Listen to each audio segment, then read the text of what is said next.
د ګرین صافي شرکت د کیمیاوي او عضوي سرو کورنی تولید په هېواد کې د کرنیزو محصولاتو د ودې او د بزګرانو د اړتیاوو د پوره کولو لپاره د کیمیاوي او عضوي سرو کورنی تولید د کرنیزو محصولاتو د ودې په برخه کې مهم ګام ګڼل کیږي. ګرین صافي د کیمیاوي او عضوي سرو د تولید شرکت دی چې د ونو او نباتاتو د ودې لپاره د لوړ کیفیت بیلابیل ډول سره تولیدوي. د دغه شرکت مسؤلین وايي هڅه کوي د هېواد د بزګرانو او بڼوالو اړتیاوو ته په کتو د کیمیاوي او عضوي سرو د تولید کچه لوړه کړي څو په راتلونکي کې له بهرنیو هېوادونو څخه د ورته محصولاتو د واردولو اړتیا کمه شي.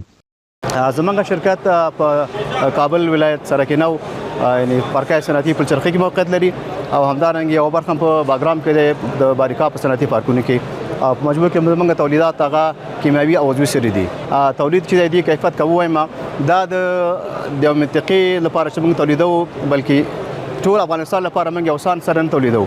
بلکې د هر ولایت لپاره دغه د خاورې د مطابق چې په خاوره کې کوم عناصر کم دي دغه مطابق او همدارنګه د نبات د غوښتنې مطابق اسې موږ ته فارموله جوړو او ماست تولیدو ان شاء الله کیفیت به خیال ده. ټول شرکتونه چې په داخل د افغانستان کې خصوصا ګرین صافي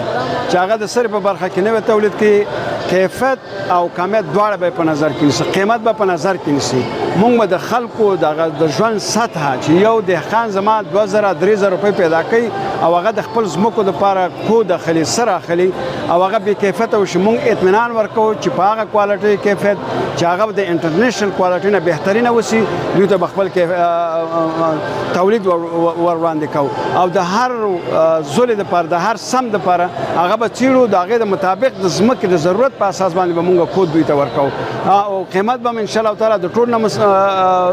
خوسی او د دوی بچیانو ته په زرهاو کسانو ته د کار زمينه برابرې. د مسؤلینو په وینا دغه شرکت اوس مهال په معیاري او لوړ کیفیت سره تولیدوي چې د هېواد په بیلابیلو سیمو کې د کروندګرو او بڼوالو له لوري ترې استفاده کیږي.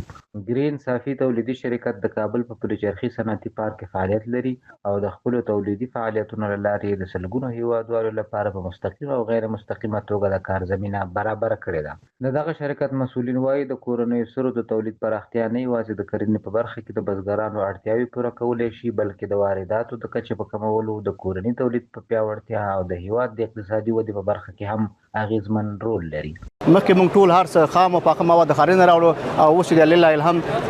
ټول په افغانستان کې جوړیږي همدلته تولیدیږي نو کله چې دا تولید شي هم مصارف کمیږي او همدارنګه کیفیت هغه کوي ځکه خپل زمون خپل هېواد نه هغه کنټرولېږي د اتاق تجارت د خوانه همدارنګه د وزارت زراعت او همدارنګه دغه ریاست چې دی هغه په بادام باغ کې دی نو دغه طریقه دا کنټرولېږي او دا ان شاء الله کیفیت به خیال ده. د کرنیزو محصولاتو د کیفیت او حاصلاتو د لوړولو لپاره د مناسبو سرو برابرول مهم بلل کیږي. هغه څه چې کورني تولیدونکي د پراختیا لپاره هڅې کوي.